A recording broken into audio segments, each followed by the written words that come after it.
This video is brought to you by Surfshark. Hello friends, my name is JJ, and this week I am coming to you live from Toronto, the biggest and grandest city in all of Canada. As you may know, I am not from Toronto myself, but rather from Vancouver, a much smaller city way on the other side of the country. And yet, as my life progresses, I am finding I have to come to Toronto more and more, just because so much important Canadian stuff is concentrated here and so many important Canadian things happen here. And the more time I spend here, the more I come to realize the unique hold that this city has on this country's economy and politics, as well as the degree that it actively shapes so many of the cliches and stereotypes that define the modern Canadian sense of self-identity, as well as the image of Canada to the wider world. And so today, I thought I would take advantage of the fact that I am in Toronto to do a video on this very topic: how Toronto explains Canada. But before we get to any of that, let us just hear a quick word from today's video sponsor, Surfshark.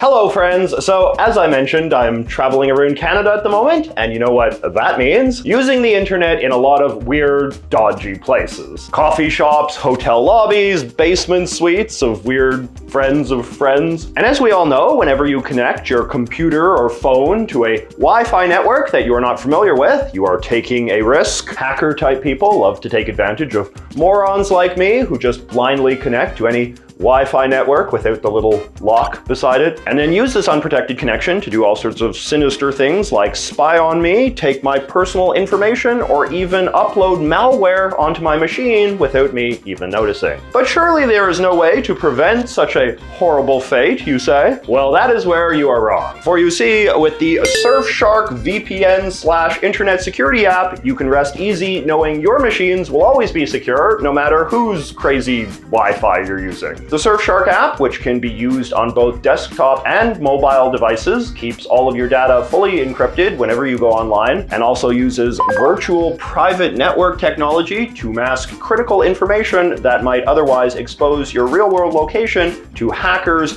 governments, or advertisers. Plus, the app also contains all sorts of other exciting bonus features, like data breach monitoring and even an ad blocker to keep your online life as hygienic as possible. Right now, the Surfshark people are having a big Black Friday sale, meaning you can get up to 6 months free when you sign up for a 2-year subscription. Surfshark has long been the most affordable of the big 3 online security providers, so if you have been on the fence as to whether or not a VPN is right for you, do not wait any longer and give Surfshark a try today.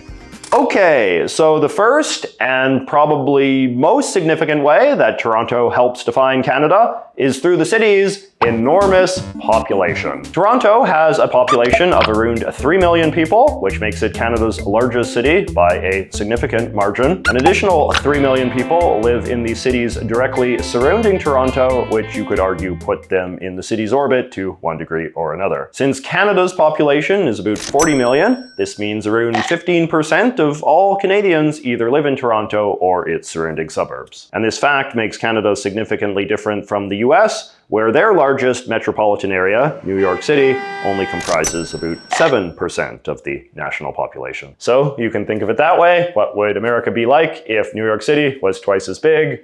That's Toronto. Toronto's position vis-a-vis the rest of Canada gets even more intense when you consider that it is located in the province of Ontario, which unto itself contains about 40% of the total Canadian population. And given the settlement patterns of the province, the majority of Ontarians live within just a few hours' drive of Toronto. So this means that Toronto is basically the city for 4 out of 10 Canadians. And this cannot help but give the city an outsized role in the Canadian imagination, just given how many Canadians will have spent at least some time in the place. All right, and now the second way that Toronto helps define Canada is just due to the fact that everything is in Toronto. Because Toronto is so big and so accessible to so much of the country, it has long been the place where so many of the big important things in Canada are located. A partial list would include the headquarters of Canada's national newspapers and television stations, the headquarters of the CBC, the headquarters of Canada's 5 major banks, the headquarters of 5 of Canada's 10 largest corporations, the main Canadian stock exchange, Canada's 2 biggest universities, and Canada's only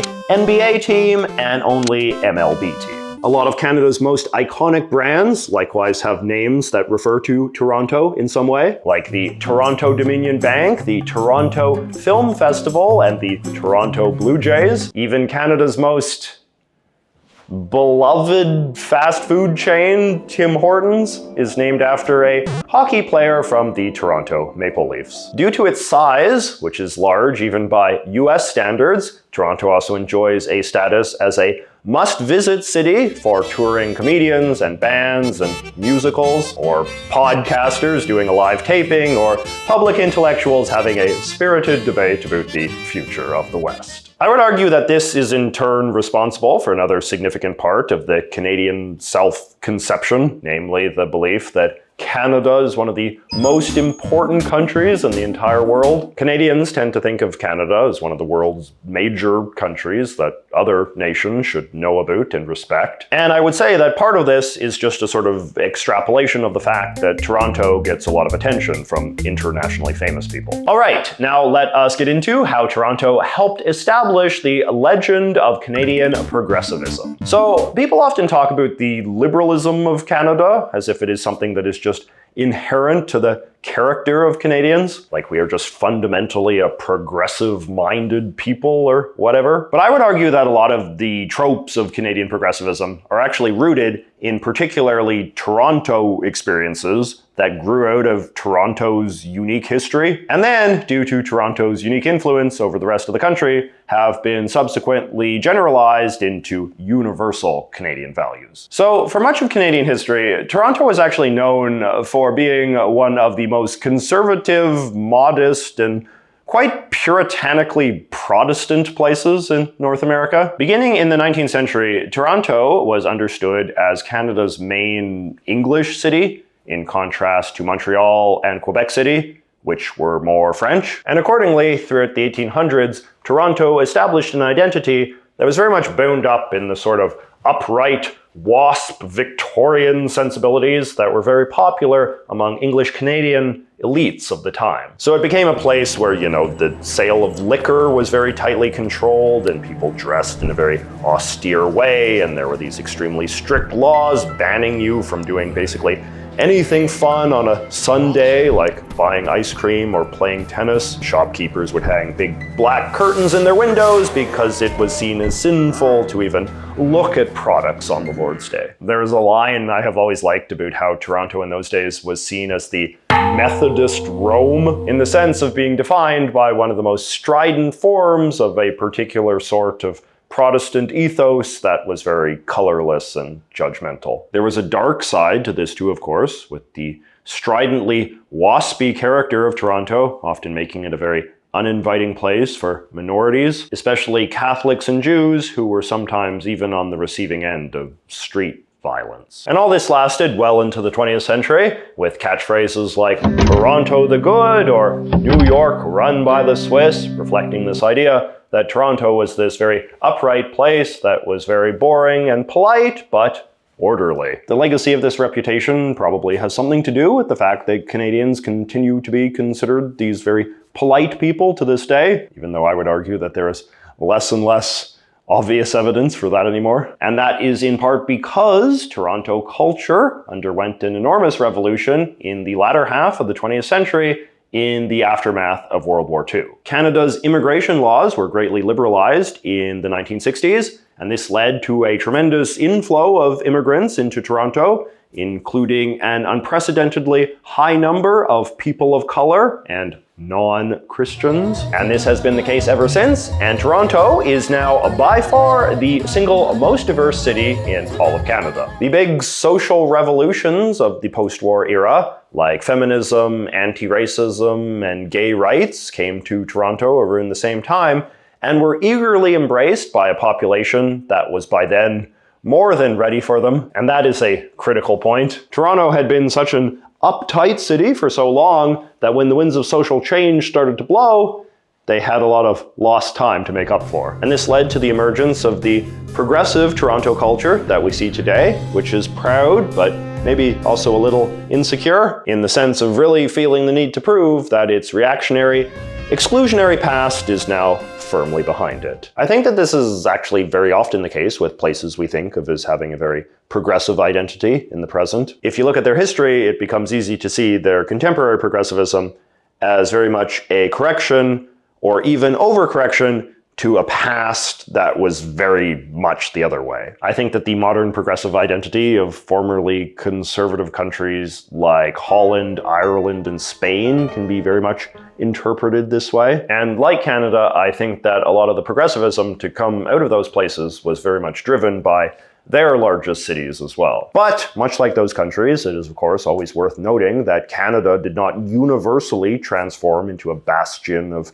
progressivism just because Toronto did. Different parts of Canada have their own histories, with Western Canada in particular having a persistently conservative culture that is a byproduct of very different variables than that which made up the old conservative WASP culture of Toronto. But again, because Toronto is so big and important, it has become very easy to just generalize that Toronto-style progressivism must surely be, the default Canadian experience. And for people not that well versed in other parts of the country, it is easy to assume that Toronto is more representative than it may actually be. Okay, so the last highly significant Toronto thing is its geographic location. So Toronto is located here, and what do we immediately notice about this particular spot? Well, for one thing, it is very close to the United States, particularly Detroit, Philadelphia, and New York City. This has always made it easy to think of Toronto as existing within a certain club of large American cities located on this part of the continent. But since Toronto is also located in a different country, this has also invited a certain obsession with trying to define Toronto as being uniquely Canadian in some way. Travelers from the nearby big American cities are often very curious about this, and of course the Torontonians are themselves as well. In some ways it adds a kind of novel nationalistic dimension to the sort of traditional competitiveness that large American cities often have amongst themselves. Is LA better than Chicago and all of that? But in Toronto's case, the things that make it distinctive as a city